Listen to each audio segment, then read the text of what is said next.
My wife wants a divorce but is angry that I'm moving out. Am I the a-hole? My wife and I started the separation process late last year at her request. The living situation has become very challenging.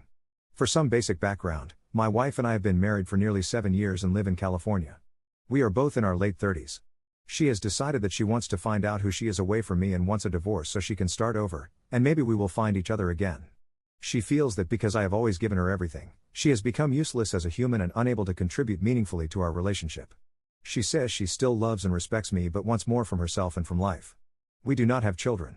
I do not want a divorce, but she is determined at this point. I have always been the primary breadwinner in our household and have supported her in every endeavor she has pursued: photography, painting, design, plants, and more.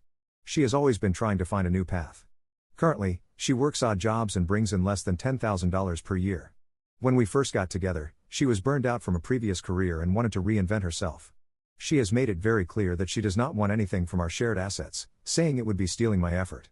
We own 4 properties, 2 paid-off cars, approximately $600,000 plus in investments, and have no debt other than mortgages. I have brought up multiple times that we can divide assets to help her get started, but she is strongly against it. Her family is fairly wealthy and lives outside the US, and she would not have trouble receiving financial support from them. Her therapist encouraged her to try a trial separation before fully committing to divorce. When we began the separation process, living in the same house became extremely difficult. She said she wanted to move out, and I supported that decision. The main issue was that she had very little money, about $500 in her personal checking account. I told her she could take whatever she needed. At the time, we had over $80,000 in savings, and I offered that to help her get started. She refused, saying again that it would be stealing my effort.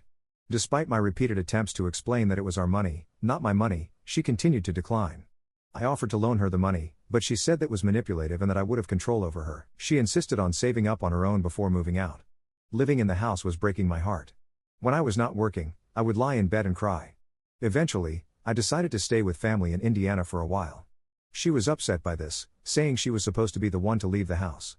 I told her she was not making progress toward moving out, and I needed space because I was extremely depressed. While visiting my family, I decided to buy a very small condo near them.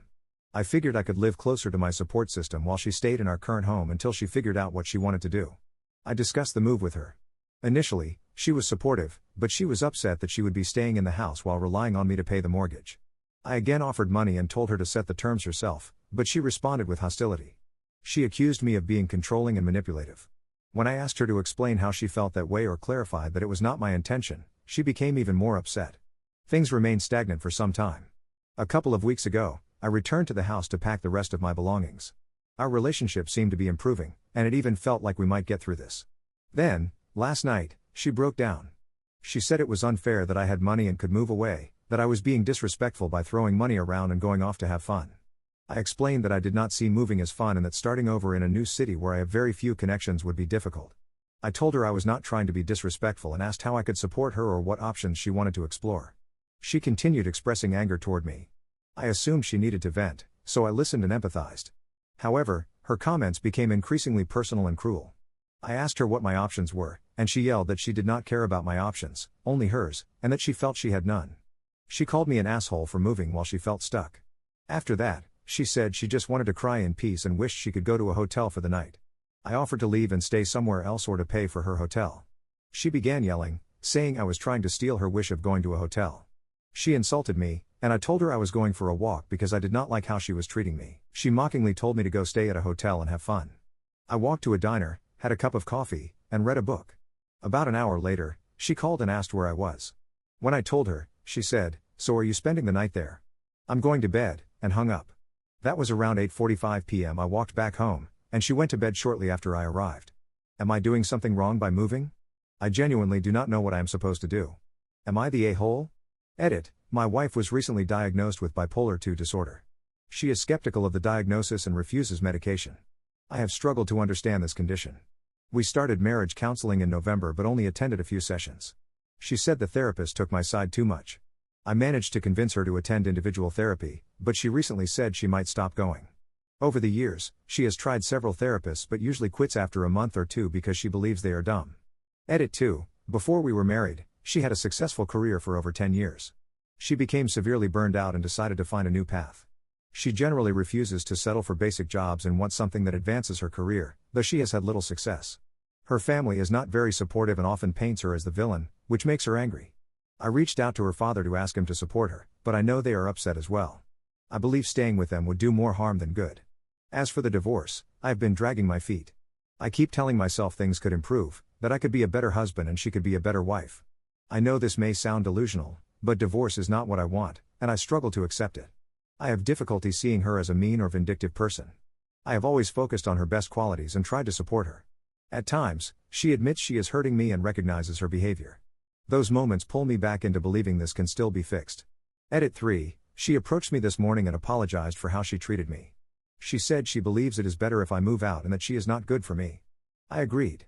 When I did, she began backtracking, became angry again, and returned to last night's issues before leaving the room crying and blaming me. Story time. I do not believe she is getting a completely fair portrayal here. I am not innocent, and I have not been a perfect husband. This is a long section, so feel free to skip it. My view of a healthy marriage is that two confident individuals choose each other, not need each other. We support, encourage, listen to, empathize with, and respect one another. Her perspective, which I learned much later, is that marriage means creating a shared life project, not children, but shared work, hobbies, and constant togetherness. She believes we should move slowly through life, share the same schedule, wake up and sleep at the same time, and experience everything together. Our relationship once seemed like a Hallmark movie. She was a foreign exchange student living at my father's house 22 years ago. We had crushes on each other, dated briefly, then lost contact.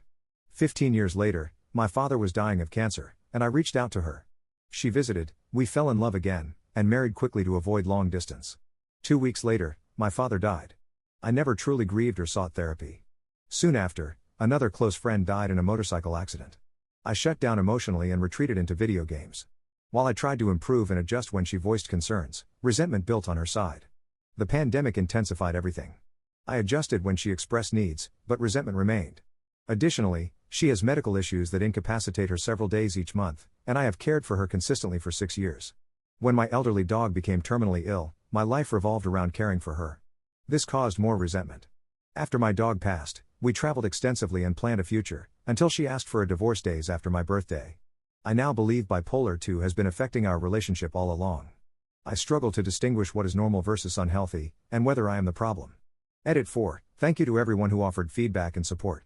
I read every comment and message, even if I cannot respond to all of them. This experience has given me clarity and encouragement. I will be seeing a therapist regularly and am moving out next Thursday. I will provide an update once I am settled. Wish me luck. Final update, it has been a long time, but I feel like it is finally due for an update after a couple of years. Fair warning, this is long. My last post was written about a week before my move across the country. Things were fairly cold after that night, but she begrudgingly helped me finish packing the moving pods. I also had to drive my car to my new destination. She was uncomfortable with me driving alone and insisted on coming with me. I agreed. We made a conscious decision not to try to fix anything in our relationship and were essentially two friends driving together for several days. When we arrived at my destination, we stayed in a hotel for a couple of nights and explored my new neighborhood. Things felt sentimental, but we did not attempt to resolve anything. She eventually flew back home, and with tears in our eyes, we said goodbye. At the time, it actually felt kind of nice. It felt like maybe we just needed space and that things would eventually be okay. I began this new chapter in a new city with a lot of optimism. I made an effort to meet people and build some sort of social circle right away. I met up with strangers several times a week and eventually found people I enjoyed being around. I also made sure to stay active and take care of my physical and mental health. At first, my wife and I talked regularly, almost every day. Pretty quickly, though, the conversations turned into the same blame cycles we had always had. They usually ended with her crying and calling me names, and me hanging up and crying alone in bed. We kept going around in circles like that. The only thing that really changed was that I slowly lost the patience to keep engaging. After a couple of months, we were mostly just texting once a day. I made it clear that if she wanted a divorce, she would need to take responsibility and initiate it. She refused. During this time, she did manage to get a part-time job and was making enough money to cover food, gas, and her activities. I continued covering everything else from afar, but her having a job did help financially. My mom's birthday was coming up in May, and I planned to visit home for a few days. My mom's birthday and my wife's birthday are only a few days apart. I told my wife I would be in town, and she asked if I wanted to go to a film festival with her the day before my mom's birthday. I agreed. Wanting to fix things and keep the peace has been a recurring pattern for me in this relationship. Fast forward to me being back in my hometown. The dinner reservation I made for my mom's birthday ended up being the day before her actual birthday. The film festival I agreed to attend with my wife was scheduled to end about 4 hours before that dinner. I went to the festival, but things felt awkward between us. While we were there, I told my wife about the timing of the dinner. She became angry and assumed that my time after the festival belonged to her. We never made that agreement. I apologized for the miscommunication and asked for patience since it was my mom's birthday dinner. She waved me off, and things were cold when I left. The next morning, on my mom's birthday, my wife called me, and we argued. She called me disrespectful and repeated the same thing she had said many times before. I let her vent and tried to listen. My therapist had been helping me work on setting boundaries, so I tried to do so calmly and respectfully. That only made her angrier, and eventually she hung up on me. I was not going to let the day be ruined. I wanted to have a good day, so I took my mom out to lunch. As we were finishing lunch, I received a call from my wife's sister, who lives in France. It was unusual for her to be calling me, so I answered. She was frantic. She told me something was wrong with my wife. They had been talking on the phone while my wife was at home, and she described my wife making strange sounds before everything suddenly went silent. I tried calling my wife, but she did not answer. I started to spiral, fearing the worst. I called 911 and gave them all the information I could. I then called my neighbor, who thankfully picked up. She told me paramedics were already there and that my wife was being wheeled into an ambulance. She said my wife looked completely out of it. I spent the next few hours trying to figure out which hospital they had taken her to. Once we found out, we rushed over. They allowed me back to see her while they were still running tests, but one thing was already certain. She had suffered a stroke. At the time, she was only 38. It was clear early on that she did not really want me there, but my immediate concern was her safety and well-being. I stayed to handle logistics, paperwork, and make sure nothing fell through the cracks. Eventually, she asked me to sit with her and comfort her. We spent a week in the hospital and even celebrated her birthday there. I told her I would stay and help her recover for as long as she needed. That ended up being about 3 months. During those 3 months of living out of a suitcase in my old house, we did not try to resolve anything between us. The focus was almost entirely on her recovery, follow-up tests, and appointments. When our relationship did come up, it usually devolved into the same old arguments. The difference this time was that I had learned to walk away when things became antagonistic or insulting. Over those months, she made about a 90% recovery, which is honestly incredible, and I am genuinely grateful for that. In mid-July, I told her I needed to be back in my home by August 1st because of plans I had made about 6 months earlier. I told her she was welcome to stay in the house and take as much time as she needed. She refused and said she wanted to move with me across the country. The caveat was that she did not want to live in my place and wanted her own space. Thinking, once again, that this might be what we needed to repair our marriage, I agreed. We spent the next 2 weeks frantically packing and getting the house ready to rent out. She moved with me to my new city and lived with me briefly while we found her a place. I helped her move in and get settled. I paid for everything then, and to this day, I still do. There were good days and bad days, good months and bad months. Overall, things felt like they were improving, at least in my mind. She even managed to start working full-time, which she had not done a single time in our almost 8 years of marriage. Health-wise, she has made a near full recovery. She still experiences some sensory issues in stressful situations, but most people would be shocked to learn she had a stroke only a year and a half ago. We essentially maintain the same financial arrangement.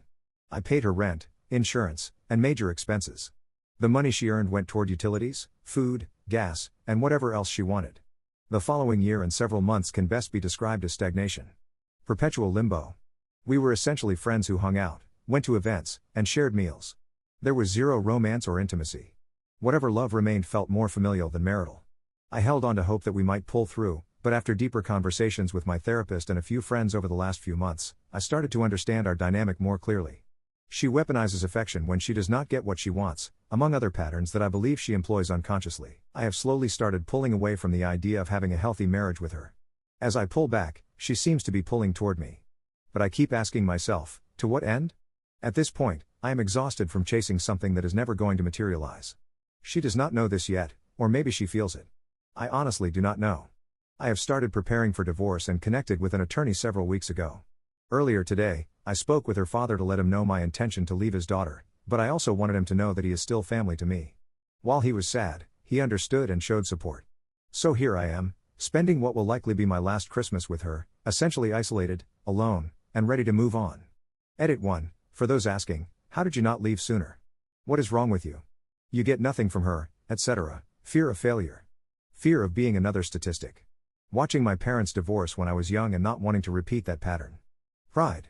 Many things in my thought process that I now realize are very human.